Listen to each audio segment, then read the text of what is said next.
Hello नमस्कार, कैसे हैं आप सब? उम्मीद करता हूँ बहुत अच्छे होंगे और आपकी पढ़ाई भी बहुत अच्छी हो रही होगी, क्योंकि हमने बहुत सारी चीज़ें आपको पढ़ाया है। शिक्षण की क्लास हम लोगों की रेगुलर चल रही है और उस आपको बहुत सारी चीज़ें मैंने ट्रिक टेक्निक और हर स्तर से मैंने आपको बता चुका है।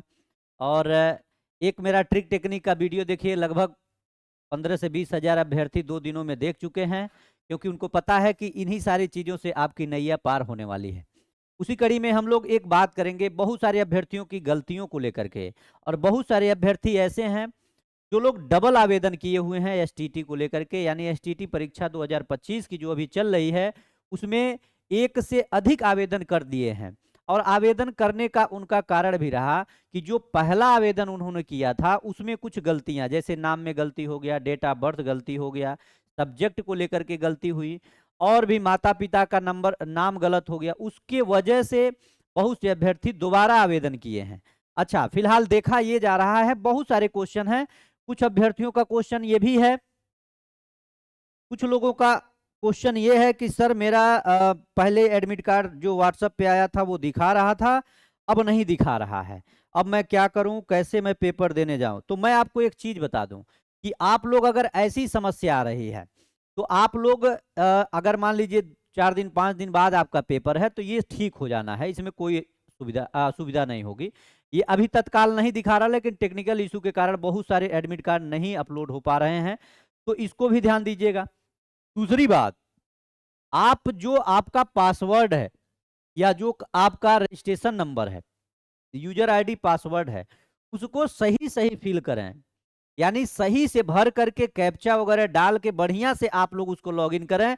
बहुत से अभ्यर्थियों का मैं देख रहा हूं, कुछ लोग हमें मैसेज भी किए हैं कि मैं बताऊं, कुछ लोग कह रहे हैं कि सर मेरा इनवैलिड बता रहा है, चूंकि वही पासवर्ड वही चीजें मैं मंगा करके उनका एडमिट कार्ड लोड करके उनके पास भेज दिया हूं। इसका रीजन ये है कि वो लोग सही से फिलअप नहीं कर रहे हैं, यानी कि अपना डाटा जो है वो सही से प्रयोग नहीं कर रहे हैं, इसलिए आपका एडमिट कार्ड वहां पे डाउनलोड नहीं हो रहा है। चलिए, ये बात हो गई।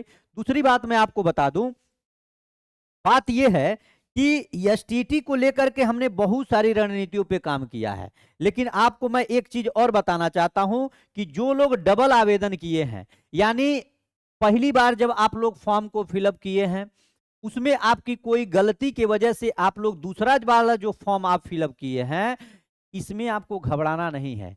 ये वाला तो गलती ऑलरेडी है ही आपका, तो इस पे आप आवेदन, इस पे आप पेपर दे ही ना। अगर आपका दोनों एडमिट कार्ड बरकरार है तो जो सही है उसी पे आप लोग जाकर के अपना पेपर दें। दूसरी बात, एक लोगों का मैसेज है कि उनका कंप्यूटर साइंस भी है, कंप्यूटर साइंस और उनका सोशियोलॉजी भी है। अब सोशियोलॉजी है, कंप्यूटर साइंस है, तो उनको लगता है कि ये वाला दें कि ये वाला, और कुछ दिन पहले उनका यही दिखा रहा था और कंप्यूटर साइंस उनका नहीं दिखा रहा था। तो मैं उनके लिए एक चीज और बता दूं कि ये डाटा जो है अब अपडेट होना शुरू हो गया है। अब डाटा ये अपडेट होना शुरू हो गया, इसलिए अपडेट होना शुरू होगा कि बहुत से अभ्यर्थियों का जो 2 आवेदन किए थे, ये दोनों आवेदन में जो सही वाला आवेदन है वही निरस्त हो गया था। तो अभ्यर्थी इसके लिए बहुत सारे मेल किए बीएससीबी को, बहुत सारे फोन कॉल्स किए, संपर्क करने की कोशिश किए, तो यहाँ पे सुधार ये किया गया, अपडेट हुआ। मान लीजिए इनको सोशोलॉजी से नहीं देना था, इसको इनवैलिड कर दिया गया, यानी ये पहला फॉर्म था, और ये इनका जो कंप्यूटर साइंस है इसको एक्टिव कर दिया गया, यानी कि अब कंप्यूटर साइंस ये दे सकते हैं। तो बहुत सारे परिवर्तन हो रहे हैं, आपको घबराना नहीं है। अगर आपका पेपर में 8 से 10 दिन समय है, तब तक आपका एडमिट कार्ड आप लोग आसानी से डाउनलोड कर सकते हैं, आसानी से आप पेपर दे सकते हैं। इसके लिए बिल्कुल आप लोगों को हताश नहीं होना है कि मेरा एडमिट कार्ड ऐसा। हाँ, जिनका गलती है तो गलती है, तो गलती को लेकर के इसमें अभी कोई सुधार का कोई चीजें नहीं की जा रही हैं।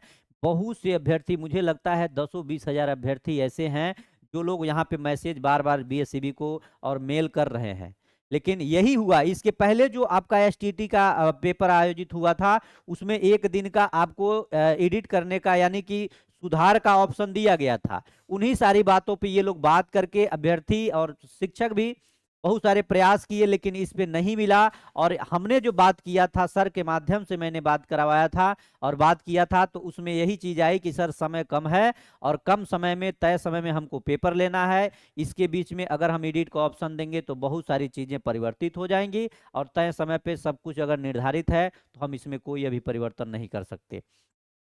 तो इसमें यही सारी चीजें थी। बाकी आप लोगों को परेशान है जिनका डबल आवेदन है, तो जो गलत है उसका, वो पहला वाला आवेदन तो ऑटोमेटिक निरस्त हो रहा है, सेकंड वाला आवेदन बचा हुआ है। तो सेकंड वाले आवेदन से जो आपका एडमिट कार्ड निकल रहा है उससे आप लोग पेपर जा करके सकुशल दे लें। और हाँ, ध्यान दें, क्लास आप लोग जो मैं शिक्षण का करवाया हूँ उस क्लास को आप लोग रेगुलर करिए, रेगुलर करिए।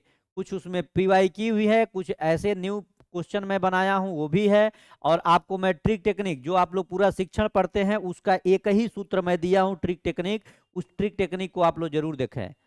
मिशन 50 IAS चैनल सर्च करें, आज चाहे लिखें आप trick trick technique class, STT trick technique class by Avinash sir mission 50 IAS, तुरंत आप लोगों के बीच में आ जाएगा। आप लोग वहां से उस वीडियो को देख लें। मात्र 15 मिनट का शो है, ज्यादा समय का नहीं है, मात्र 15 मिनट का है। अगर 15 मिनट आप लोग आसानी से 2 बार 3 बार अगर आप देख लिए तो मैं पूरी गारंटी देता हूं कि शिक्षण उसके बाद कुछ पढ़ने की आवश्यकता नहीं होगी। और जो ऑप्शन पढ़ेंगे आपके दिमाग में तुरंत वो हिट करेगा कि हाँ ये मैंने पढ़ा है, ये सही होगा।